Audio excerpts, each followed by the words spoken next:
Good morning. It's a privilege to be here amongst students of SOIL. I've heard a lot about this campus. We've had students of this campus work with us.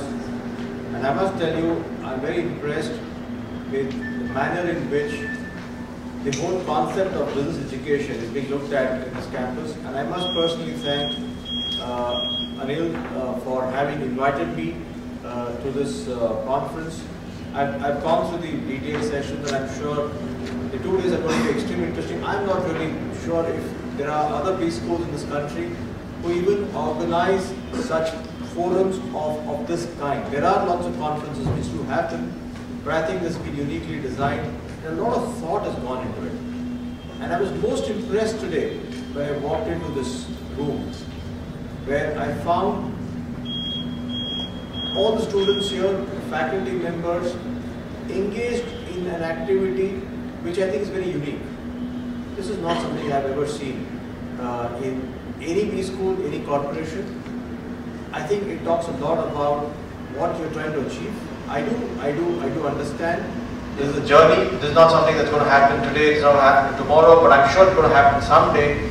But I can definitely for sure see that there's a lot of passion, effort that is going into this campus, and I'm very impressed. And I must also compliment SOIL for having thought of one of our greatest leaders, who unfortunately today doesn't get remembered as often, Shahid Bhagat Singh. And I must personally also apologize that it missed my attention too, and I felt a bit guilty in the morning when I saw the school celebrating it.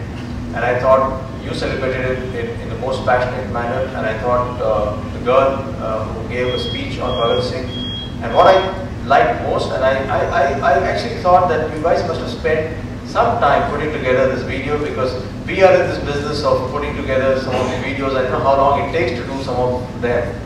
I was very impressed when Anil told me that he picked up the phone on the student council in the morning, and you guys turned this around in 8 minutes flat. That, I think, is extremely inspiring.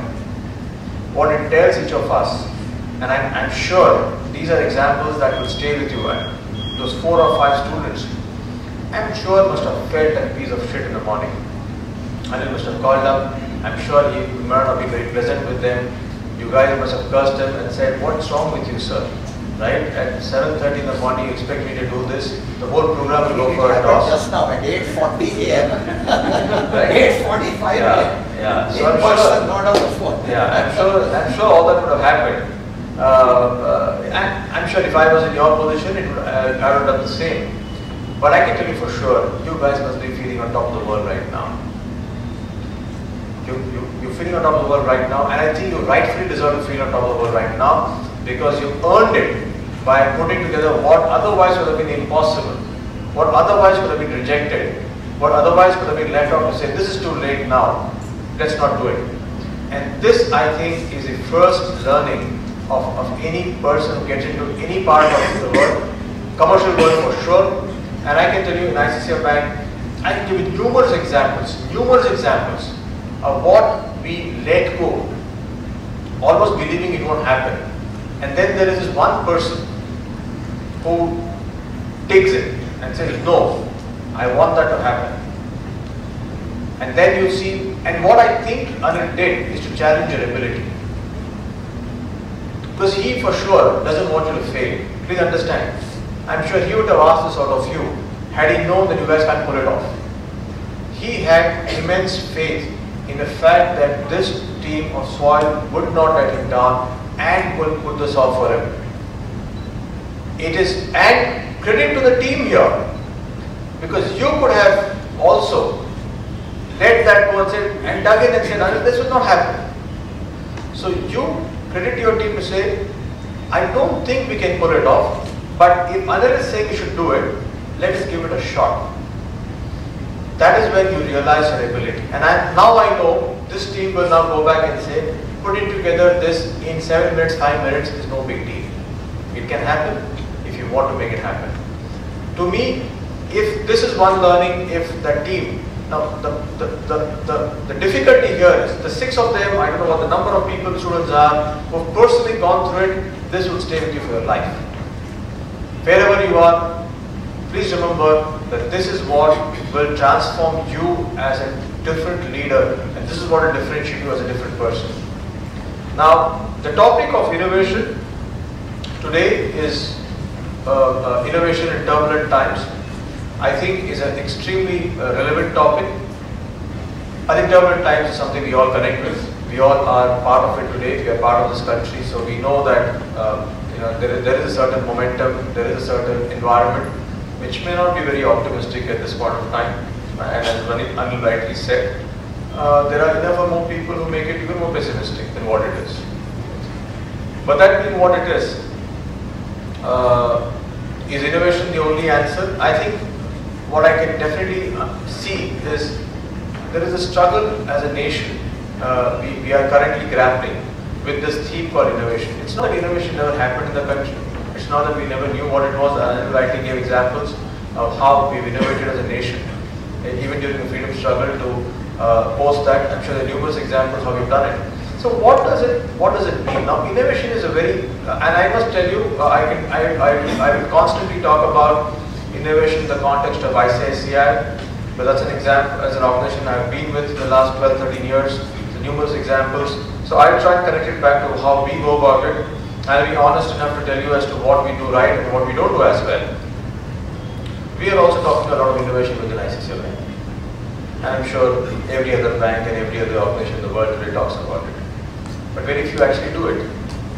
Now that happens, why? Because very often we also don't understand the word innovation, and we also interchangeably use all of these words. Suddenly we use a word called ideation, then we use a word called innovation, then we use a word called improvement, the continuous improvement bit of it, right? And then there's something called invention. Now what do we mean by each of these terms? Now I think that's something we have to first comprehend. In most corporations and most commercial organizations, I don't think, except if they are research organizations, then they're probably into the game of inventions. Most of us are in the zone of innovation. And for us, innovation is a lot about execution in as much as it is about ideation. So ideation, when coupled with execution, is in our understanding, and that's how we have defined it in ICICI. I'm not going by what the technical definition of innovation is ideation coupled with outstanding execution and scale is when we call it innovation. A lot of us stop at ideation. Many of us are good at execution. But if you are as an organization able to ideate and also out-execute it in the marketplace with scale, then you can claim yourself to be a company of innovation. Now, why is it so difficult? Because if all of us knew innovation was an answer to all our problems, I'm sure we should have had numerous innovations, every organization innovating and finding answers, every individual in the organization innovating and finding answers to those problems. I started my career in 1992. I used to work for a company called TVS Suzuki Motorcycles. That time they had become TVS Suzuki, erstwhile in Suzuki Motorcycles, one of the earlier motorcycle manufacturing companies. I started my career as an engineer, as would happen to most guys who are in B-schools later. And I spent about a year and a half in the quality assurance unit of the plant. And TVS was known for as an organization which had invested a lot in the quality movement. And we as an organization believed at that stage that we got to get your quality process systems right, and it's got to be it's a comprehensive system, and that is the only way you can differentiate a product in the marketplace. They had invested a lot in training their employees, in getting a quality orientation amongst workmen.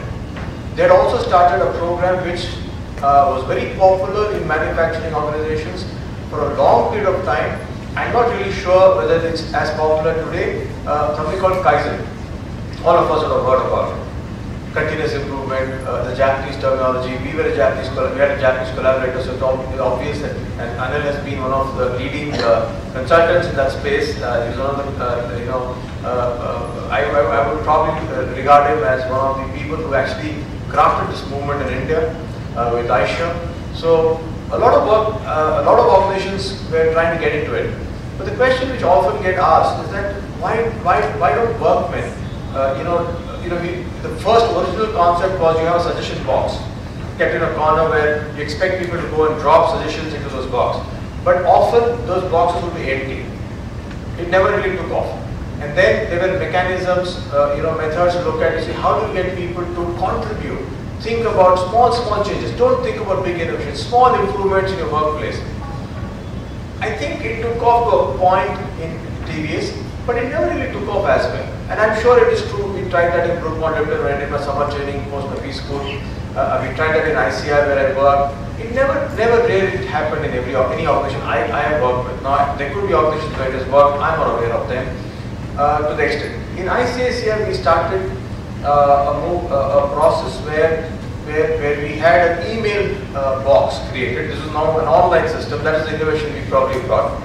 And expected employees to quickly, because very often if you go and talk to a lot of our employees and say, why don't you guys look at small ways of doing things differently? Why is that you guys don't innovate as much? One of the common reasons that we give it to you is, sir, हम बोलते हैं लेकिन कोई हमको सुनता नहीं. We give an idea in the room, but no boss really picks it up, so it gets rejected. So then we said maybe it's a hierarchy of the organization that is kind of jamming this whole process of innovation. Actually, there are a lot of young, brilliant kids sitting there. It's the bosses who actually are interfering with this whole process. So we created this, disintermediation through online system. We told every employee to say, you don't have to go to your boss, just plug in your innovation idea directly into the system. If it's worth it, people will pick it up. It started off as a process. For a brief while, the senior most person used to review it. I think it had some traction for some time. I think we used to track some MIs on how many ideas came per branch, per region. And then we also looked at ways in which we could convert it. But it's not sustainable. And after I think about 2 years, 3 years, I must confess the movement went nowhere. And it still exists. Technically it still exists. Because on an odd quarter, you still get a mail to say, so many ideas in that box, but I'm sure none of us even see it now. Why does it happen? Why is that people have ideas, at least they claim they have ideas, and why is that as a corporation, as a set of people, and we also at once stand up in the podium and claim and urge our employees to innovate, but however it just doesn't seem to happen. I think fundamentally, my view, innovation is not something which comes to every individual because he happens to be in the organization. There is an orientation that is there in a particular individual. Fundamentally, I think individuals who innovate or actually perform or do anything in this organization or any organization is passion. What you saw about 5-10 minutes of Anil Sachdeva on podium is pure raw passion. Example of, I'm trying to connect to what is here and now. This is what is called passion. Passion on a chosen area. Now, I'm sure there are many critics for this model. There are many people who have view on this model. Many people will come back and say, oh, is this really going to work? Or is it too idealistic? This is a purist model. This is not how business school should be run. I'm sure he faces that day in and day out. But that doesn't really matter. To him, what matters is what he's chasing. He's chasing a dream which is his, a dream that he pure believes in. He's seen a vision, he's envisioning something. Now, it's very difficult to expect that everyone in the soil would comprehend that dream. Everyone, every student, I'm sure there are students who are cynics of this model. But if Anil did not display that passion, if Anil did not carry the conviction, and I'm sure there are these few committed members around Anil who probably do not see it as well as Anil, but have faith and say, if this person is seeing it, I broadly am seeing it, so let me stay in this game.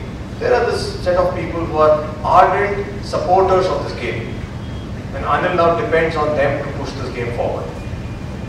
Now, if Anil did not carry the conviction, carry that singular desire and believe that this is where it should be and this is where it shall be, Anil could have given this up many years back. Even before the thought would have come into fruition. There are many non-Anils in this world. And each of us at various points of time have behaved like one. Nothing wrong with it. Because it is normal to be non-Anil, if I may to say so. Because if all of them were like this, the world would be full of these inspired leaders, and that's a desire. And in a way, I am now questioning this purist, idealistic world to say that we'll all be inspired leaders, but he's chasing it. I am giving the contract to say the world cannot be full of inspired. There will always be few. There will always be those few. But many will not be able to connect with it, which is fine. Nothing wrong in it. All of us don't have to connect with it. But if you want to be one, then you got to have it. If you don't have, so very often than not, it is okay. I keep telling this in the organization. It is okay not to have passion. It's okay not to innovate. It's okay not to do many things. But then you will be where you are. If you want to be, you want to be someone who was seen as having made a difference to ICICI. You want to be seen as someone who's made a difference to yourself. You want to be someone who's respected as a professional. You want to be seen as someone who has made an impact in an organization, in an area of chosen expertise. You've got to do something different. The good news is that there are not many like that. The bad news is that it's not very easy to have it in you. So if you want to be a person in this space and be inspired and lead innovation, fundamentally you've got to have passion. You've got to have a dream, whatever that is. You've got to set yourself for that. I can give you the example of ICICI. In 99, 98, the mid-90s, we were a development finance institution. It was very easy for us to reconcile to the fact that we are yet another DFI, like the other DFIs we've seen in the marketplace, and stay with it, and almost believe that this is how it is, and little we can do about it. That is when the leadership of ICICI, led by Mr. Vagul, Mr. Kamath, envisioned that this DFI institution will now convert itself into a commercial bank and will get into retail in a big manner in order to ensure that we transform ourselves from a DFI to a retail or a commercial or universal bank or a commercial bank. I'm sure, on hindsight, it would almost appear, so what? It happened. But now maybe you can go back and try to imagine what would have happened in that room where Mr. Kamath or Vagul, I'm not one of them, would have led this thought of saying, why not we get into retail business? Can you imagine what would have been the resistance in that room to that idea? A room full of DFI specialists, a room full of people who would never understand what retail banking would have been. There have been cynics, there have been skeptics, there have been resistance, and I know for sure ICICI involved a very leading consultant, an international consultant, a marquee name in that space, who was actually given the assignment of evaluating whether ICICI should get into retail banking business.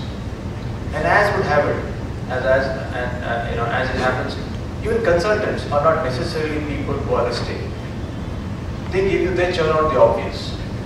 So they have looked around, done some benchmarking studies, and would have come back and said, you as an institution do not have a core strength of retail banking. You are a DFI. And there are established retail bankers in banking institutions in this country. Banks like SBI, PNB, a whole lot of Bank of India, UCO Bank, and a whole lot of other banks who are really entrenched. So they said it will take up to 20 years for you to be of some standing.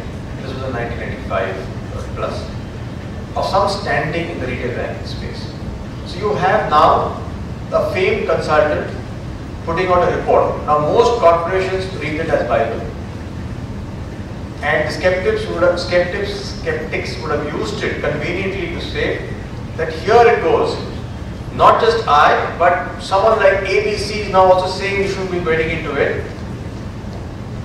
But then the leadership then, and Mr. Kamath and Babu, credit to them, stayed with that vision to say that no, we believe that ICICI can transform itself into a commercial bank, and said, in spite of all the other objections, views, alternate perspectives that we have, we will make this charge. And I can tell you for sure, by 2003-2004, we probably were leading across all retail segments. Be it auto loans, be it personal loans, be it credit cards, we were a large player by 2005. It took not more than 6 years for us to be a player of reckoning. And that didn't happen because we just got into retail banking. That happened because we got into retail banking very differently from what I can tell you what is the big innovation there. Till 2000, 2001, in India, all customers were expected to walk into banks for servicing. And I'm sure Anil kept asking 91, 92. I was shocked. I said I passed out in 92. I always thought I was young. Right? I said very soon I was 1971. But I guess it's too, I mean, sometimes I also don't recognize that 1992 kids studying now. Right? So you may not even comprehend this, but a generation before will understand how banking was done in India. You have all probably banked with private sector banks, or the public sector banks today were very different from what they were.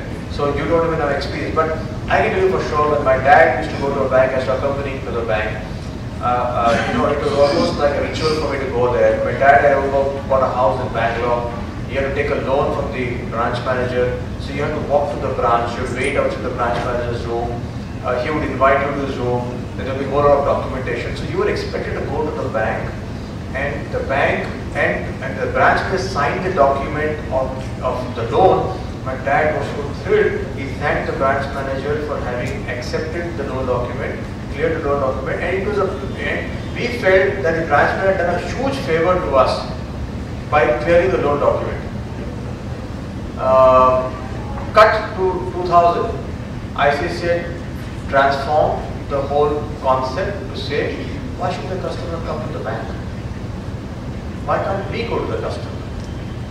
And that, I think, was the biggest channel innovation that happened in banking. But that is not that it was new to banking, it was new to India. Channel was always there. But banking to be done in that way was something that would have never been thought of. So ICICI Bank said, why don't we reach out to the customer? Why should the customer come home? Why can't I go to the customer's house and make the offering to him? And that is how you had your DSA, DMA, the whole process which started in 2000 to say, retail banks started using channels to say, customer, you don't have to come home. We will come to your place. We will do documentation in your place. We will ensure the loans are made available to you. From a market where you were dependent on the branch manager, today banks were now pushing forward, because now that you have the branch sector banks coming in, now that you have the whole process changing, for a brief period of time the public sector banks did not adopt it, but today it's now market practice to see how the channel sourcing of retail banking has completely transformed. So the point I'm trying to communicate is, innovation always comes with passion. Second, innovation will come with a whole lot of risk taking. You got your foot, you're going to put your neck on the block. I can tell you for sure, in ICICI, we struggle. We have managers who are outstanding in execution. We have people who can come out with very good options, solutions. But innovation, very often they not gets killed, because if some leader were to ask you this question, you can be rest assured innovation in that organization will not happen. The first question asked is, if someone says, sir, I have an idea. If he says, prove it to me. Right? If you expect proof of success before you execute on a project, you know for sure that person is risk averse. waiting, if you are a person who are willing to innovate, you should be comfortable with failures. If you are a person who wants to chase success only, then innovation is not something that will come to you. You may have ideas, but you will not be able to execute it because you've got to be comfortable failing as a person, as an organization, if you want to innovate. ICICI has failed on many innovations. Many a time internally we try many things. It doesn't really take off. But if you stop trying, if you start attempting it, you will never be able to innovate. The fundamental requirement other than passion, I think, is someone who's constantly challenging status quo. If you are given to, and that is where I have a view, maybe there are organizations that do it. We as an organization, I personally, and I'm sure we as a department, in large parts of the organization, there are some parts of the organization which also we still do it. This whole concept of benchmarking with your competition, I think is a killer. To be what others are, I think is a worst form of growth. To be where you want to be is where I think you will innovate. So if you cannot be best practice vision, there cannot be benchmark vision. Benchmark to us, we believe, actually pulls down the innovation portion of any organization. It's a drag. So I would always advise people, don't ever, you should be aware of what is happening. That's a different statement. But do not restrict yourself to what is there in the marketplace. You got to set out something which is very different, which you believe is something you believe is the next level. And that's true for us. Today, for example, ATMs in ICICI Bank. I don't know whether we did that innovative ATM technology in India. It was available across the world. But ATMs again, the scale up of ATMs is an ICICI innovation. Numerous people would come back and ask you at 2000, 2001 ATMs were not known.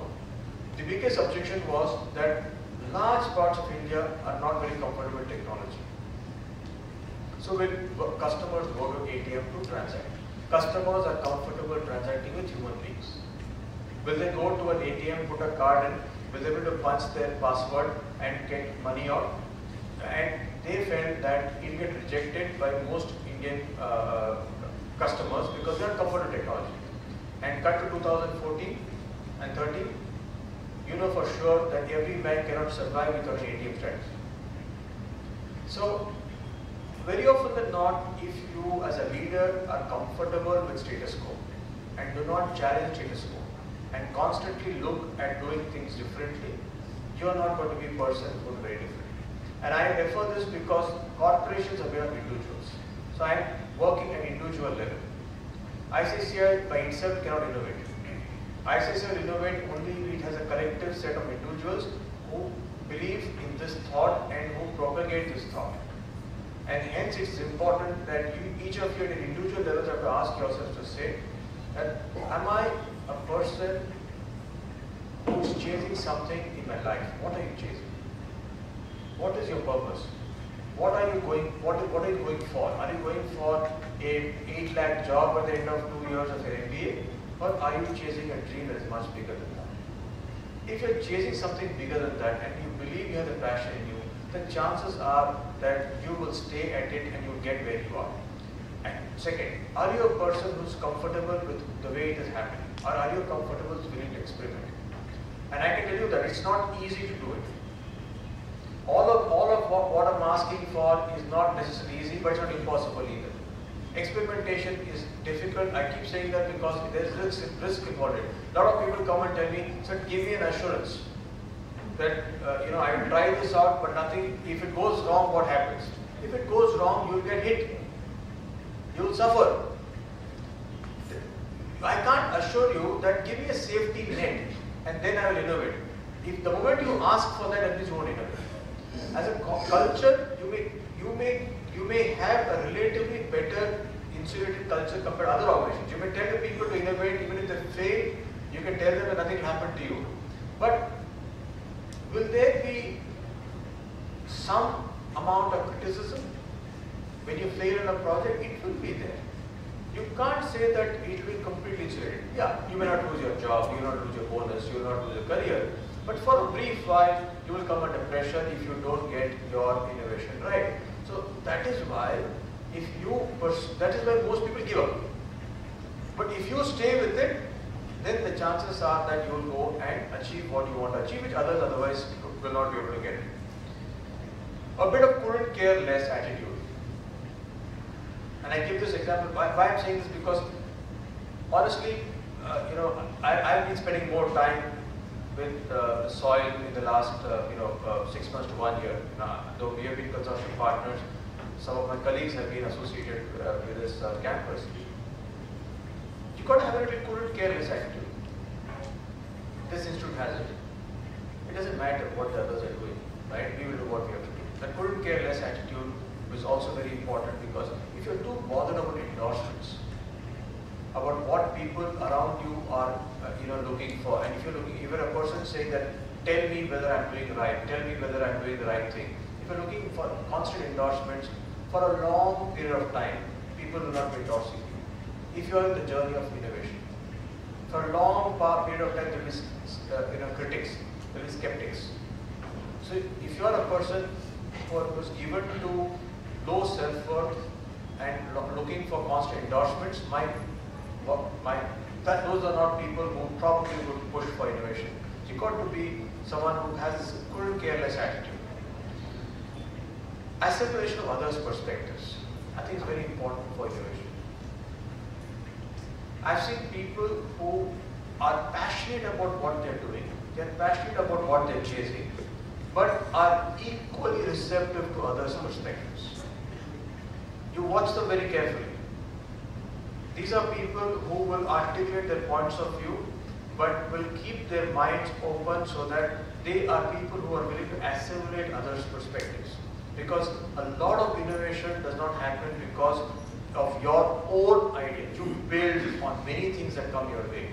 So you've got to be someone who's comfortable assimilating perspectives of people. So you've got to be someone who can't be obsessed. So you've got to play this. It's a very nuanced statement. You've got to be passionate. You've got to push for your ideals. You've got to push for your objective. You've got to have something internally which has to drive you to do it. Yet, you've got to be open to evaluating others' perspectives and not rejecting them blindly. Because you very often don't build on those perspectives. So I've seen people who are comfortable assimilating perspectives tend to innovate better. You've got to be an eternal optimist. These are people who are these are very optimistic people, to the extent that some people even turn them as mad. Very often you'll find people who are very innovative, very thin line between, inspiring, calling him an inspired leader or calling him a mad person. Very thin line. And very often they're interchangeably used also. And depending on which situation you are in. But they have that bit of, they are eternal optimists. Mr. Kamath is an eternal optimist. Mr. Ramkumar is an eternal optimist. For them, nothing can go wrong. They only engage with, that's why they stay with it. Right? If you're not an optimist, it's very easy for you to get sucked into what's not possible. They only engage in what's possible. That keeps them going. I will give you a few examples of how we have looked at it. For example, in HR world, now a big innovation in HR that we try doing is we have a constraint, and very often than not in corporation. I'll give you two examples of how we have innovated and how we struggle to innovate. Innovation gets triggered sometimes by constraints. Survival leads you to innovate. When you know that you don't have a choice from here on, corporations do innovate and find answers to it. Constraints lead to innovation. Hence, and corporations are full of constraints. And hence, it is important for corporations to actually engage with constraints and find answers around it, because you will find this language very often in any company. You guys will go back to your banks, you guys will go back to work in FMCG organizations, you guys will work for BPOs, you work for various organizations. The first thing you got to listen to is that when you listen to your colleagues, superiors, all of them referring to various work schedules, it's common for people to come back and place constraints. So this is not possible. I don't have manpower. I don't have resources. There's no technology, right? My people are not trained. People are not qualified. People are not competent. So there are enough and more constraints. So corporations are full of constraints. Now constraints also are good in corporations because that's one of the challenges we at ICICI believe that keep the constraints on. Because only when you keep the constraints on, people will force themselves to find answers to it. A lot of answers in ICICI would not have happened if not for constraints. Our challenge of channel innovation happened because we had a constraint. We did not have the distribution arm of what the public sector banks had. We had to find an innovative answer to build scale without having branches on the ground. That led us to innovate on channel. We had to use technology as a big force multiplier for us to reach out to customers because that's the only way we could differentiate ourselves. On the HR front, on the human resources front, we were asking a ridiculous rate of growth between 2003 to 2010. We were growing almost 8,000, 10,000 people year on year. And all of you will be aware, India at that point of time did not have a ready supply of bankers. You had at best a few private sector multinational banks who collectively would have had about 15, 20,000, 10, 15,000 people. And then you have the public sector banks which would have had about 7, 8 lakh employees. But public sector bank employees would have crossed the 45, 50 and would not have been keen to come into the private sector. So where will you get branch managers from? Where will you get branch tellers from? Where do you get branch sales managers from? People who understand banking, people who can put through transactions. Now, you could have lived with that constraint and could have actually impacted growth of the bank to say, listen, this is the number of bankers I can get, which is 1,000. So you have to put only so many branches from here on because that's the supply I have. Now, that's a constraint that was with us, and hence we were forced to now innovate to say that if I have to get a constant supply of bankers, I had two choices to make. I had the choice to go ahead to the market and pick up whatever bankers were left at multinational banks, pay them a premium of 20-25%, get them into ICICI, but that would have been a cost-ineffective model because that would have that would have put a huge pressure on the wage bill and would not have been a very profitable option. The only other option was to go and say, can I do some innovation on the supply side? Can I go ahead and create supply for ICICI Bank and a unique supply line for ICICI Bank, which no other organization would have done. Now again, this is not an innovation that ICICI Bank thought of on its own. This existed because in most manufacturing companies, if you see, take a Maruti, take a TVS, take a Honda, take a Bajaj, they have built a network of supply vendors who actually supply material into them, and a lot of assembly happens in the main units. So we said there is an example available in manufacturing where they outsource and build supply lines of parts and products that are very crucial, which come into the main assembly line. So we said, why don't we go and invest in building those supply lines? And that gave birth to institutions like IMBI, which some of you would have heard, where we said, why don't we go and impart banking knowledge to students through this program. And at the end of the program, then I will hire them back into ICICI Bank because that never existed till 2007-2008. And ICICI Manipal Academy, which we started in 2007, never existed till then. Because we, in a way, created our own business school. Because we created our own supply chain. Today, we churn about 2,400 students out of that campus every year, which I believe would be one of the largest B schools in that sense, in sheer number, because 2,400 students in a year passing out is not really heard of in India. Most of these schools do 500, 600 students. So we went ahead and said that I am not going to live with this constraint of human resources, lack of human resources. We said there is a huge amount of supply of raw material in India. And that was a big paradox for us. On one side, we're talking about 15 million, 20 million people. Even today, we're talking about it. In fact, Anil is part of one of our CI conferences where he's going to chair, he's going to synthesize one of the sessions there. We're going to talk about a huge supply of raw material. And then you talk about shortage on the other end. It can't be a more ridiculous argument. So we said there has to be an innovation around the space. And in many ways, we believe that doing this whole back-end correction and starting our own supply line was an HR innovation that we did in 2008, which today supplies almost 70% of my workforce today in ICICI Bank comes from these supply lines. I do not go out in the market, spend time hiring people. 70% of my students, of my hires, come from these supply lines. And what's most interesting, we use JIT in this process. Most B schools or most colleges churn out students in the month of April. However, as commercial organizations, your requirement is through the year. Now, I have a choice of hiring upfront 1,000 people in the month of April, and then there's a carrying cost of 1,000 people for the next 12 months, whereas the deployment of them is going to happen June, July, August, September, up to November, December. So in these schools which we have run, we actually churn out batches 4 times in a year. So what it does to me is instead of hiring 1,000 people in the month of April, I now hire 250 people each every quarter. So it gives me supply when I need them during the year, and I don't carry the carrying cost. Carrying cost is outside in the marketplace. So that's a big innovation that we did in HR in 2007. So to kind of sum it up, my view, this is my take and this is my perspective, not necessarily the only perspective. Fundamental for a unit, for a corporation to lead innovation is for the leader to I think the leadership, or is a leader or leadership as a collective, should have a common passion, a common vision, a purpose which they chase. That's fundamental. And you as individuals should, if you want to be someone who wants to innovate, who wants to be an inspired leader, fundamentally should internally you should have a dream, have a passion, have a purpose. If you don't have any of them, chances are that you will not be an inspired leader. Chances are that you will not be able to innovate. Second, you should be able to take risks.